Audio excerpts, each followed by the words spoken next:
Haleluya, saudaraku yang kasih dalam Tuhan, saya percaya saudara bersuka cita lewat pujian ini karena pembela kita, Alkitab berkata bahwa pembela kita akan menang dalam peperangannya. Dan lewat pujian ini juga dijelaskan bahwa bagi dia, oh haleluya, tidak ada perkara yang mustahil. Nah saudaraku, mungkin kita masih ributkan tentang apa persoalan yang terbesar, tapi sekarang kita akan lihat jawabannya dalam Alkitab. Ibrani pasal yang ke-12 ayat yang pertama sampai ayat yang ketiga. Kalau saudara mungkin tidak dapat membaca Alkitab bersama-sama saya akan bacakan bagi saudara sekarang. Karena kita mempunyai banyak saksi bagaikan awan yang mengelilingi kita, marilah kita menanggalkan semua beban dan dosa yang begitu merintangi kita, dan berlomba dengan tekun dalam perlombaan yang diwajibkan buat kita. Nah, ayat yang kedua, marilah kita melakukannya dengan mata yang tertuju kepada Yesus yang memimpin kita dalam iman, dan yang membawa iman kita itu kepada kesempurnaan, yang dengan mengabaikan kehinaan tekun memikul salib, ganti sukacita yang disediakan bagi dia yang sekarang duduk di sebelah kanan Allah. Ingatlah selalu akan dia yang tekun menanggung bantahan yang sehebat itu terhadap dirinya dari pihak orang-orang berdosa. Dengar baik, supaya jangan kamu menjadi lemah dan putus asa. Saya ulangi bagian terakhir ini, supaya jangan kamu menjadi lemah dan putus asa. Nah saudaraku, mungkin sekarang saudara bertanya, apa persoalan terbesar yang sedang dibicarakan ini? Nah saya mau berikan jawabannya seperti apa yang Alkitab katakan. Persoalan yang terbesar bagi gereja saat ini, persoalan yang terbesar bagi saudara saat ini, persoalan yang terbesar bagi orang percaya saat ini, bukan karena orang percaya harus melewati aniaya, bukan ketika orang Kristen harus mengalami penindasan, bukan ketika orang yang menyerahkan dirinya kepada Tuhan harus mengalami persoalan demi persoalan. Karena untuk itu kita tahu ada Tuhan yang baginya tidak ada perkara yang mustahil. Karena untuk itu kita tahu ada Tuhan yang tidak pernah mengecewakan orang yang berharap kepadanya. Nah mungkin sudah berkata, apa persoalan terbesar kalau begitu? Ayat ini jelas berkata, supaya jangan kamu menjadi lemah dan putus asa. Mengapa ayat ini memberi penekanan khusus kepada lemah dan putus asa? Karena itu adalah persoalan yang terbesar. Lihat saudaraku, mungkin kata dokter saudara sakit dan tidak bisa disembuhkan. Mungkin dokter menatap saudara dan berkata, oh kandunganmu mandul dan engkau tidak pernah akan bisa melahirkan anak. Mungkin orang berkata kepadamu, wah hutangmu sudah terlalu besar dan engkau akan hancur, engkau akan binasa, dan keluargamu akan habis semuanya. Dan mungkin orang mengadakan berbagai macam ancaman buat saudara, tapi saya mau beritahu, selama saudara masih kuat, selama saudara masih berharap sama Tuhan, selama saudara masih bangkit dan percaya bahwa Tuhan tidak meninggalkan saudara, maka saya mau beritahu buat saudara, kemenangan ada di dalam jalan hidup saudara. Karena Alkitab berkata, sesuai dengan imanmu, dengar baik, sesuai dengan imanmu akan jadi padamu. Ayub berkata, apa yang kutakutkan, itulah yang menimpa aku. Nah saudaraku, jika sekarang saudara jadi lemah, dan karena itu saudara takut, jika karena saudara lemah, akhirnya saudara mulai putus asa, saya mau beritahu buat saudara, maka saudara akan ada di ambang kehancuran besar. Lalu mungkin pertanyaannya saudara saat ini adalah, saya tahu bahwa saya tidak boleh lemah dan putus asa, tapi sebagai manusia biasa, mana mungkin saya bisa begitu kuat menghadapi semuanya? Ibu, bapak, saudaraku, saya mengerti jika saudara berkata, persoalanku berat. Bapak, ibu, saudaraku, anak muda, dan orang tua sekalian, saya mau beritahu, saya mengerti jika saudara berkata, apa yang saya alami itu sangat menyakitkan buat saya. Lalu saudara berkata, itu alasannya saya menjadi lemah dan putus asa. Dan saudara berkata, saya masih manusia biasa, saya hidup di muka bumi, itu sebabnya wajarlah kalau saya lemah dan putus asa. Tapi saya baca dari ayat-ayat bacaan ini, saya jumpai ada 4 alasan mengapa orang percaya, mengapa saudara dan saya, mengapa setiap saudara yang sedang mendengarkan program ini tidak perlu lemah dan putus asa. Walaupun saya mengerti saudara manusia biasa, walaupun saya tahu saudara masih hidup di dunia, tapi saya baca ayat bacaan ini, minimal saya jumpai 4 alasan mengapa kita tidak perlu lemah dan putus asa menghadapi apapun dalam hidup ini. Karena ayat yang pertama berkata begini, karena kita mempunyai banyak saksi bagaikan awan yang mengelilingi kita, marilah kita menanggalkan semua beban dan dosa yang begitu merintangi kita, dan berlomba dengan tekun dalam perlombaan yang diwajibkan buat kita. Saya ulangi sekali lagi, berlomba dengan tekun dalam perlombaan yang diwajibkan buat kita. Nah, hal yang pertama yang harus kita sadari, mengapa kita tidak perlu lemah dan putus asa walaupun kita masih hidup di dunia dan kita manusia biasa? Jawabannya, karena hidup Kristen memiliki tugas dan tujuan. Saya ulangi sekali lagi, ayat ini berkata, berlomba dengan tekun dalam perlombaan yang diwajibkan bagi kita. Berarti ada satu tugas, ada sebuah tujuan yang Allah rancangkan buat hidup kita. Yang pertama, kenapa kita nggak perlu lemah dan putus asa? Karena kita memiliki tugas dan tujuan. Paulus berkata, aku melupakan apa yang ada di belakangku, mengarahkan diri kepada apa yang di hadapanku, dan berlari-lari untuk mencapai tujuan, yaitu panggilan Allah, panggilan sorgawi dari Allah di dalam Kristus Yesus Tuhan. Saudaraku, berarti hidup kekristenan kita memiliki tugas dan tujuan.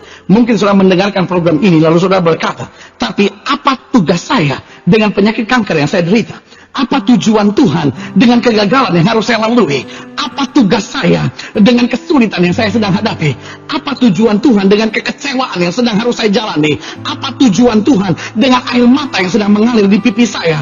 Apa tujuan Tuhan dengan penipuan ini yang harus saya jalani? Mungkin saudara sedang berontak dengan semuanya itu, tapi saya mau beritahu, Tuhan tidak pernah mengizinkan sesuatu terjadi secara kebetulan. Saya ulangi sekali lagi, saya mengerti air mata saudara, saya mengerti jika saudara berontak karena berbagai kekecewaan yang harus saudara jalani, tapi saya mau beritahu, Tuhan tidak pernah mengizinkan sesuatu terjadi secara kebetulan.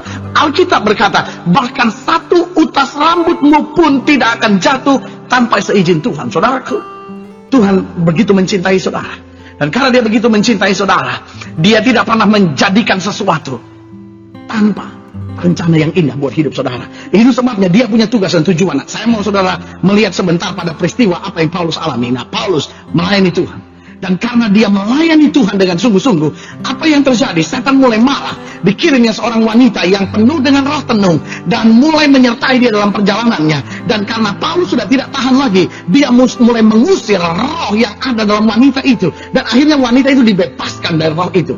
Itu sebuah pelayanan yang luar biasa dan berhasil. Ingat, ada banyak orang punya berbagai kuasa kegelapan masuk dalam gereja tanpa pernah dilepaskan, sehingga orang bisa punya jimat dengan enak-enak pergi ke gereja. Tapi saya mau beritahu, gereja, orang percaya harus melayani sampai setiap orang dibebaskan dari segala roh jahat tersebut. Nah, sekarang Paulus telah melakukan pelayanan yang terbaik yang bisa dia buat Tuhan. Tapi apa yang terjadi? Dia difitnah. Dan karena dia difitnah, saudaraku, dia dimasukkan ke penjara. Dia dicambuk terlebih dahulu, dia disiksa, dia dibelenggu, dan dimasukkan di dalam penjara yang paling tengah, di mana kepala penjara langsung yang menjaga dia. Apa yang terjadi kemudian? Paulus dan Silas yang sudah dicambuk habis-habisan ini, sudah berkorban sepenuhnya buat yang terbaik buat Tuhan, dia sembah Tuhan. Saudaraku, tidak sebegitu mudah ketika kita sudah coba berbuat yang terbaik, lalu orang tetap menekan, orang tetap menganiaya, orang tetap memfitnah, lalu kita harus puji Tuhan. Tidak sebegitu mudah.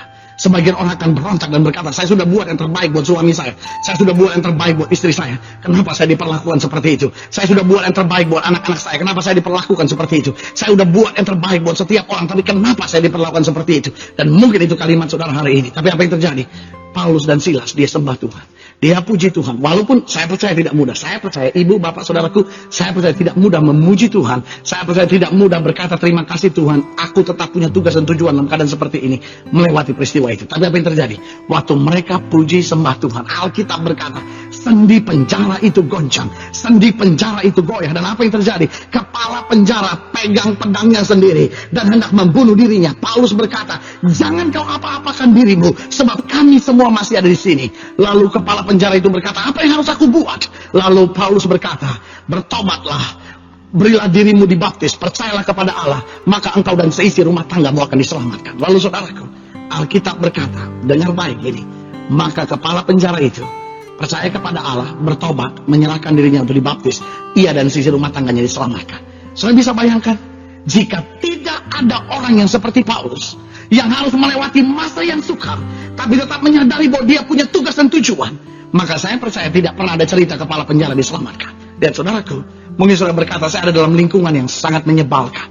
Mungkin saudara berkata, saya berhadapan dengan orang-orang yang sangat menjengkelkan. Tapi saya mau beritahu buat saudara, Tuhan punya tujuan. Itu tidak terjadi secara kebetulan. Ini adalah tugas saudara untuk tetap bangkit dan berkata, Tuhan, mungkin orang berkata kepadaku, penyakitku tak bisa disembuhkan, tapi aku tahu ada tugasku, ada tujuan Tuhan bagiku. Aku akan bangkit dan aku akan tetap kuat dan berkata, oh, aku belum ada pada garis finish, aku masih sedang berjuang, aku masih sedang berlari untuk maju. Tapi aku tahu satu perkara, Tuhan tidak pernah meninggalkan, dan Tuhan tidak pernah mengecewakan orang yang berharap kepadanya. Mengapa saudara tidak perlu lemah dan putus asa walaupun saudara masih hidup di dunia dan manusia biasa? Jawabannya, saudara masih memiliki tugas dan tujuan. Bangkitkan hidup saudara, karena tujuannya belum selesai. Saudara belum tiba pada garis finish, tugas saudara belum selesai. Allah masih rancangkan sesuatu yang mungkin hari ini sudah sedang berteriak dan berkata, kenapa saya harus lalui semuanya ini? Tapi ada saatnya sudah berkata, terima kasih Tuhan, aku berkemenangan menghadapi segala perkara. Haleluya. Nah, hal yang kedua yang harus kita mengerti, mengapa kita sebagai orang percaya tidak perlu lemah dan putus asa walaupun kita masih hidup di dunia dan kita manusia biasa. Yang kedua, kalau saudara lihat ayat yang pertama tetap dalam Ibrani pasal ke-12, maka saudara akan jumpai, karena kita mempunyai banyak saksi bagaikan awan yang mengelilingi kita, marilah kita menanggalkan semua beban dan dosa yang begitu merintangi kita dan berlomba dengan tekun dalam perlombaan yang diwajibkan buat kita. Ingat bagian pertama, karena kita mempunyai banyak saksi bagaikan awan yang mengelilingi kita. Dalam terjemahan lain dikatakan karena kita mempunyai banyak penonton yang turut menyaksikan kita. Lihat, hal yang kedua, kenapa kita tidak perlu lemah dan putus asa? Karena hidup Kristen adalah hidup yang semarak. Saya ulangi sekali lagi, hidup Kristen adalah hidup semarak.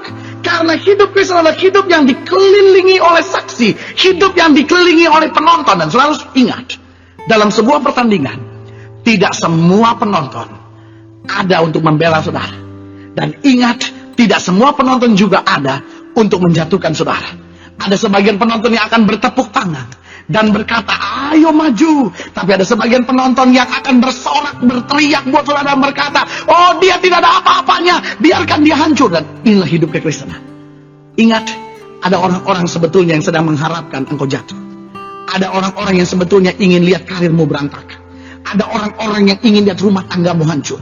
Ada orang-orang yang begitu iri sama saudara dan ingin melihat anak-anakmu binasa. Ada orang yang begitu iri lihat rumah tanggamu bahagia dan ingin sekali menghancurkannya. Dan hidup ini hidup yang begitu semarak. Jangan biarkan orang yang hendak menjatuhkanmu melihat engkau jatuh. Jangan biarkan orang yang hendak melihat kejatuhanmu akan bertepuk tangan dan berkata, dia orang Kristen, dia orang percaya, dia anak Tuhan, dia berdoa, tapi sekarang hancur semua-muanya. Lihat, hidup ini adalah hidup yang semarak. Saudara, justru di tengah setiap mata sedang memandang dan hendak melihat kejatuhanmu, Allah dengan bangganya akan mengangkat engkau dan berkata, inilah anakku. Sampai semua orang di sekitarmu yang mengharapkan kejatuhanmu akan berkata, betul, dia adalah anak Allah. Mungkin sekarang saudara hanya mendengar setiap orang merancangan yang jahat. Mungkin ada orang yang sedang memfitnah saudara. Mungkin ada orang yang sedang menyikut saudara dalam karir saudara. Mungkin ada orang yang sedang membicarakan yang buruk tentang saudara. Mungkin ada orang yang sedang mengungkit-ungkit masa lalu saudara dan hendak melihat kehancuran hidup saudara. Itu bukan saatnya engkau menangis. Itu bukan saatnya engkau berkata, masa orang seperti dia melakukan itu terhadap saya. Atau mungkin saudara berkata, maksa orang serohani seperti dia, saya nggak bisa pikir bagaimana orang serohani seperti dia dapat melakukan itu buat saya. Itu bukan persoalannya. Jangan biarkan air matamu mengalir dengan percuma. Kenapa? Karena hidup ini adalah hidup yang semarak. Gak usah kecil hati waktu engkau lihat bahwa ada orang yang hendak mau menjatuhkanmu. Itulah semaraknya hidup ini. Kenapa? Karena justru di tengah setiap orang mau melihat kejatuhanmu, Allah akan mengangkat dan membelamu. Tidakkah kita ingat cerita Sadrak, Mesak dan Abednego? Semua orang ingin melihat bagaimana 3 orang benar ini hancur dimakan oleh api. Oh, semua orang ingin melihat bahwa 3 orang benar yang berharap kepada Tuhan ini akhirnya menghabisi hidupnya hanya dengan kesia-siaan di dalam dapur api. Tapi apa yang terjadi? Justru ketika setiap mata hendak menyaksikan kehancuran 3 orang benar, justru ketika semua bibir tertawa karena 3 orang benar ini dibuang ke dalam api, Allah membuktikan kuasanya. Allah membuktikan sekali lagi bahwa orang yang berharap kepadanya tidak pernah dikecewakannya.